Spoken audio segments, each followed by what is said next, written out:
La première des choses que j'apprécie dans les livres, c'est la qualité littéraire et stylistique. Il n'y a pas trop des écrits. C'est-à-dire, on comprend que l'auteur maîtrise très bien son aspect pédagogique. Et c'est un aspect pédagogique qui est beaucoup plus adapté aux éducatrices de l'école maternelle. On sent qu'il y a la clarté, on sent que tout le monde peut accéder à ce qu'elle a rédigé comme consigne et formulé comme élément dans ses ouvrages. Et en essayant d'encourager cet auteur, on sent que son travail a été bien structuré et d'une manière progressive. C'est-à-dire chaque livre ou chaque manuel essaie de suivre la logique pédagogique et cela d'une manière cohérente. Elle a utilisé les aspects didactiques. Et en parlant des aspects didactiques, on sent qu'il y a les coloriages, il y a le traçage, il y a aussi le verbe qu'elle a utilisé, c'est « relie » ou « aide l'abeille à retrouver sa ruche ». Ce sont des termes qui sont beaucoup plus utilisés à la maternelle. Deuxième point, dans ces ouvrages, on sent qu'il y a l'originalité par rapport à la démarche pédagogique, je l'ai déjà dit. L'originalité réside beaucoup plus dans l'intégration thématique. Le terme qu'elle a utilisé. Il y a ce qu'on appelle la transdisciplinaire, de termes qu'elle a utilisés sur les différents supports de la maternelle. Elle a aussi utilisé ce qu'on appelle la progression de l'apprentissage. Les exercices commencent du plus simple vers les plus complexes, en respectant les développements psychomoteurs de l'enfant. Les tracés préparatoires, entre autres lignes, pointillés, ainsi de suite.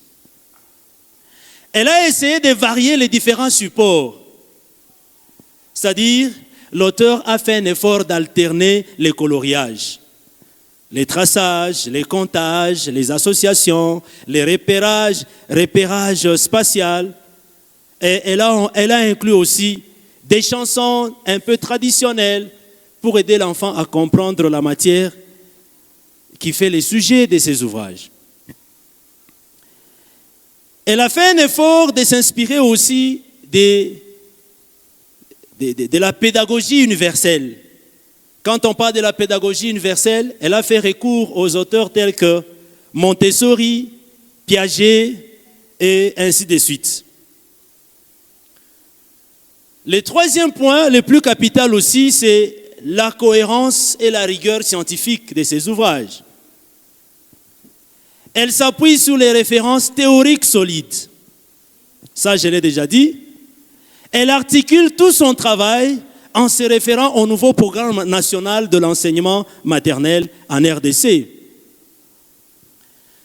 Et le programme national de l'enseignement en RDC se repose beaucoup plus sur la validité pédagogique qui est reconnue par tout le monde, l'adéquation aux besoins réels des enseignantes et aussi des enfants, et la progressivité adaptée aux âges et aux capacités émergentes des enfants. Le quatrième élément, avant d'atteindre les tout derniers, ce sont les innovations dans la présentation et l'usage de ces ouvrages. Les manuels modulaires et complémentaires. Chaque thème peut être utilisé seul ou en un lien avec les autres, et puis qui offre une grande flexibilité d'utilisation. Elle a utilisé ce qu'on appelle l'inclusion d'activités ludiques et motrices, les jeux des doigts, chansons, parcours à tracer, qui favorisent l'apprentissage par les corps et les jeux. Les supports visuels attractifs et significatifs. C'est-à-dire, à l'intérieur de ces guides, nous y trouvons les illustrations, les thématiques qui portent vraiment le sens normal liés à la vie.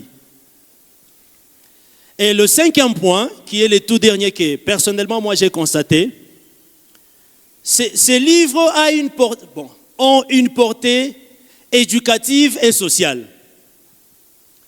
L'œuvre que l'auteur a présentée dans ses ouvrages dépasse vraiment le manuel scolaire, c'est-à-dire ce sont des outils d'émancipation par l'éducation. C'est-à-dire l'auteur essaie d'exprimer la vision humaniste de l'enseignement préscolaire où l'enfant est l'acteur de ses apprentissages. Elle encourage les enfants à explorer, à créer, à prendre confiance en eux-mêmes à travers ces ouvrages. Et comme conclusion, Joséphine Charlotte Kilandamou-Kadi se distingue par une démarche à la fois rigoureuse et créative, ancrée dans les sciences de l'éducation et ouverte aux réalités culturelles de son pays, la RDC. Son œuvre est originale par sa structure thématique intégrée, sa progressivité fine et son souci constant de lier l'apprentissage au développement global de l'enfant. Et ses qualités littéraires sont la clarté, la bienveillance, et c'est tout ceci pour servir aux ambitions pédagogiques élevées de la RDC.